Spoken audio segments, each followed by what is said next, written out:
Allez, salut à tous, c'est Cal et bienvenue dans cette nouvelle revue. Alors aujourd'hui, nous allons regarder le Camarasaurus. Alors, le Camarasaurus, bah écoutez déjà d'aspect général, il est plutôt pas mal. Il est plutôt pas mal niveau gabarit et structure de l'animal. Quand je dis structure, hein, c'est morphologie, donc c'est plutôt pas mal respecté. Alors, si on regarde. Alors le dessous des pattes n'est pas travaillé, n'est pas sculpté. Au niveau des ongles, c'est plutôt respecté. La morphologie est bien. Chaque ongle a été peint individuellement, que ce soit à l'avant ou à l'arrière. Concernant la peinture sur le corps, écoutez, c'est plutôt, j'ai envie de dire classique chez ceux qu'on voit chez Safari, mais c'est quand même terriblement efficace, quoi, hein. On est dans des teintes grises, donc enfin, la partie, le dessus du corps est gris, la queue est grise, mais on a des petites taches alors, est-ce que c'est gris-blanc, quoi, mais ça fait bien, ça donne du contraste, ça pourrait à la limite aussi donner, donner du relief au niveau des plissures qu'on voit au niveau du bas-ventre. Au niveau de la sculpture sur les pattes, on voit, bon, c'est pas réellement visible, hein, mais on peut voir, par exemple, là, on a l'omoplate qui ressort un petit peu. Au niveau du bassin, on a l'os là au niveau de la hanche, ça ressort aussi un petit peu. On a un peu de relief entre le haut de la hanche et la colonne vertébrale en dessus. Donc ça, je trouve que c'est plutôt pas mal. De l'autre côté, c'est à peu près pareil, hein, mais, au niveau du travail de sculpture, c'est à peu près pareil. On retrouve les plissures au niveau de l'estomac ici, au niveau de la cuisse, au niveau du bas-ventre. Les pattes, quand on les regarde de l'arrière, c'est plutôt travaillé aussi, hein, avec beaucoup de plissures, beaucoup de petites stries dans la sculpture qui suggèrent encore une fois que l'animal est en mouvement. Au niveau du bassin, c'est sculpté aussi, hein, entre finalement la fin de la cuisse là, et le départ de la queue. C'est plutôt pas mal sculpté aussi. Au niveau du cou, le cou est sculpté aussi, hein, donc on voit une délimitation entre la partie qui est là, donc ce qui est le bas du cou et le haut du cou là, au niveau des vertèbres qui est un peu plus proéminente, hein, donc un peu plus grosse, un peu plus volumineuse. Quant à la tête, alors c'est peut-être là où j'aurais un petit bémol, c'est-à-dire que la tête, je trouve que déjà moi sur le mien ils ont peint les pupilles, hein,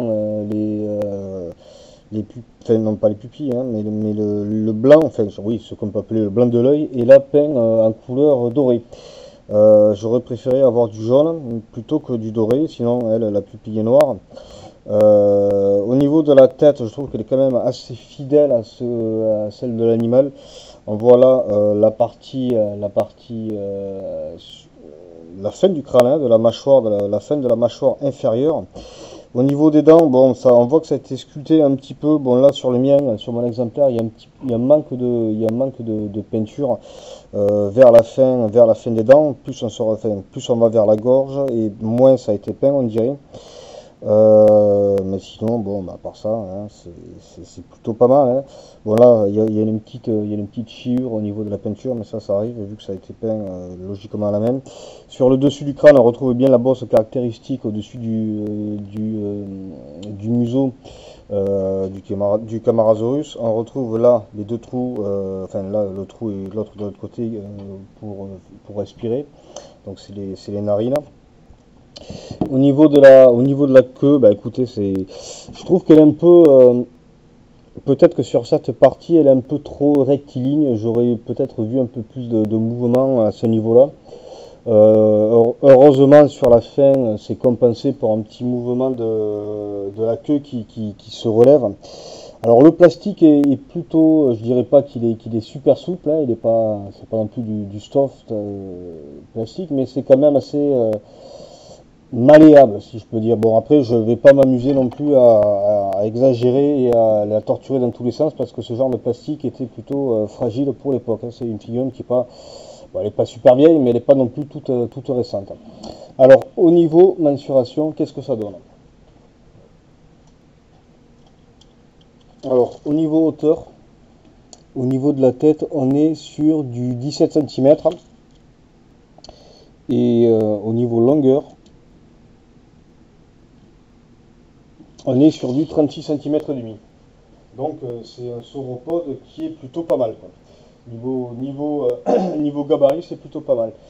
Et pour vous donner un ordre d'idée, je vais vous la comparer avec une figurine que j'ai déjà présentée sur la chaîne, à savoir le Diplodocus, le fameux Diplodocus, quoi.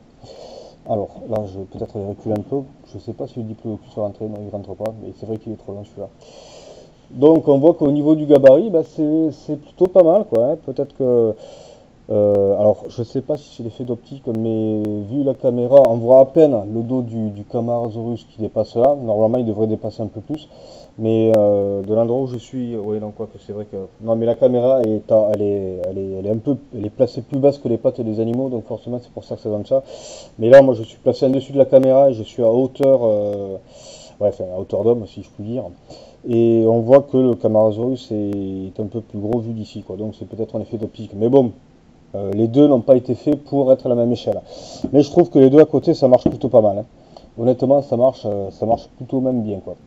Là, j'ai à peine la tête du Camarasaurus, si je le mets comme ça. Là, voilà. Hop, le Diplodocus, non. Là, décidément, ouais.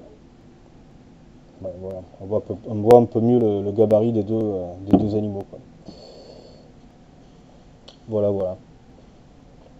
Je trouve qu'ils vont bien ensemble, hein, surtout que, bon, ces deux animaux qu'on a retrouvés au même endroit, donc ils vivaient aussi à la même période.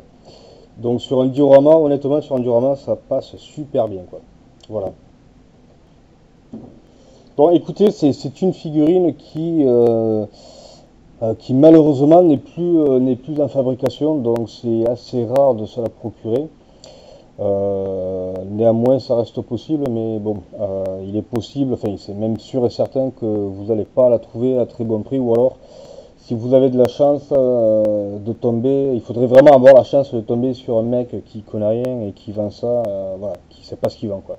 Mais sinon, voilà, je trouve que c'est un must-have, celle-là, pour la bonne et simple raison que le Camarasaurus est un sauropode qui est très très peu représenté en figurine dans n'importe quelle collection. Et donc, c'est une figurine, ouais, je dirais, peut-être pas très rare, mais c'est quand même une figurine assez rare, quoi. Moi, pour avoir celui-là, honnêtement, j'ai cherché des mois et des mois pour en avoir une, hein. Ça n'a pas été ça mal, mais j'ai enfin réussi à mettre la main dessus.